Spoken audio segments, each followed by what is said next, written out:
आप लोग एक ऐसे खूबसूरत फूल की तलाश में हैं जो कि देखने में बहुत खूबसूरत हो, साथ में उसकी खुशबू भी बहुत ज़्यादा हो। तो दोस्तों, आज मैं जिस पौधे के बारे में जानकारी लेकर आपके सामने प्रस्तुत हूँ वो है हमारा मधुकामनी का पौधा। मधुकामनी का जो फूल है दोस्तों, देखने में बहुत खूबसूरत होता है। सफ़ेद रंग का फूल आता है और गुच्छों में फूल आते हैं इसमें, और इसकी खुशबू इतनी अच्छी होती है कि यदि आप सुबह अपनी बालकनी में निकल गए तो फिर आपका जितना स्ट्रेस हो, कितना भी आप थके हो, वो आपकी छू मंतर हो जानी है।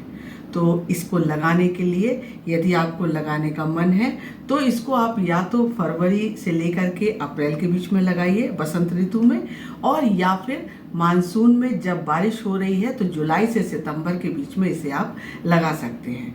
इसको लगाने के लिए आपको चाहे तो आप इसे बीज से लगा सकते हैं, या फिर आप इसकी कलम भी लगा सकते हैं, या इसको आप वहाँ से नर्सरी से जा करके खरीद के ला सकते हैं पौधे के रूप में, और फिर इसको आप अपने गमले में लगा सकते हैं। इसके लिए दोस्तों आपको ये देखना है कि आपके पौधे में पानी समय से मिले, आपका पौधा जो है वो स्वस्थ रहे। उसके लिए आपको कम से कम 4 से 5 घंटे की धूप अपने पौधे के लिए चाहिए, क्योंकि आपका जो पौधा है उसको बहुत सारी फ्लावरिंग करनी है, तो इसमें 4 से 5 घंटे की धूप मिलनी चाहिए। गमला आपका ऐसी जगह पर रखें आप इसे, और पानी सुबह या शाम दीजिए, लेकिन ज़्यादा पानी नहीं देना है इसमें। ज़्यादा पानी देने से इसकी जड़ें भी सड़ सकती हैं। मधुकामनी में खाद के लिए दोस्तों आप हर महीने इसमें वर्मी कंपोस्ट दीजिए। वर्मी कंपोस्ट लगभग आप 1 कटोरा जो है वो एक पौधे में दीजिए हर महीने। लेकिन जब आप देखते हैं कि इसके फ्लावर्स आना शुरू हो गए हैं, उस समय आप नीम की खली इसमें डालिए, वो भी लिक्विड करके। नीम की खली जो है वो डालने से आपके फ्लावर्स जो है वो बहुत जल्दी आएंगे और बहुत ज़्यादा संख्या में आएंगे। इसको आप पानी में डाल लीजिए और उसको घोल करके तब आप इसको अपने पौधे को दीजिए। इसमें बहुत ज़्यादा फ्लावरिंग मिलेंगी आपको। तो आपने जिस समय इसको लगाया हुआ था तो उस समय आपने क्या इसमें मिलाया, इस पे बहुत डिपेंड करता है कि आपके पौधे में कैसी फ्लावरिंग होगी। तो जब भी आप अपना नया पौधा लगा रहे हैं अपने गमले में, तो उसमें 50% आप साधारण मिट्टी रखिए, उसमें 30% मिलाइए आप वर्मी कंपोस्ट या गोबर की पकी हुई खाद, और उसमें 20% आप मिलाइए रेत या फिर कोकोपीट, जिससे कि आपका पानी जो है गमले में आप जब इसे डालें तो वो तुरंत निकल जाए। और आपने इसको जब लगाना है तो उसमें आपको, जब आप पौधा कोई भी नया लगा रहे हैं तो कम से कम 1 सप्ताह के लिए अपने गमले को छाया में रखिए, और जब वो एडजस्ट हो जाए गमला, उसमें पौधा एडजस्ट हो जाए गमले में, तब फिर आप इसको धूप में रख सकते हैं।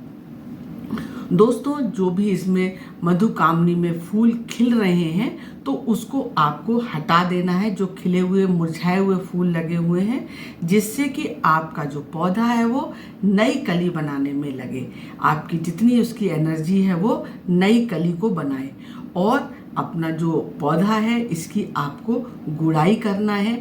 हर 15 दिन पर आपको मधुकामनी की गुड़ाई करना है। मधुकामनी को कुछ लोग जो है वो कुरी मिनी भी कहते हैं, और इसमें चूंकि ऑरेंज की तरह इसमें खुशबू आती है इसके फ्लावर्स में, तो इसे ऑरेंज जैस्मिन भी कुछ लोग कहते हैं। तो ये बहुत खूबसूरत फूल है दोस्तों।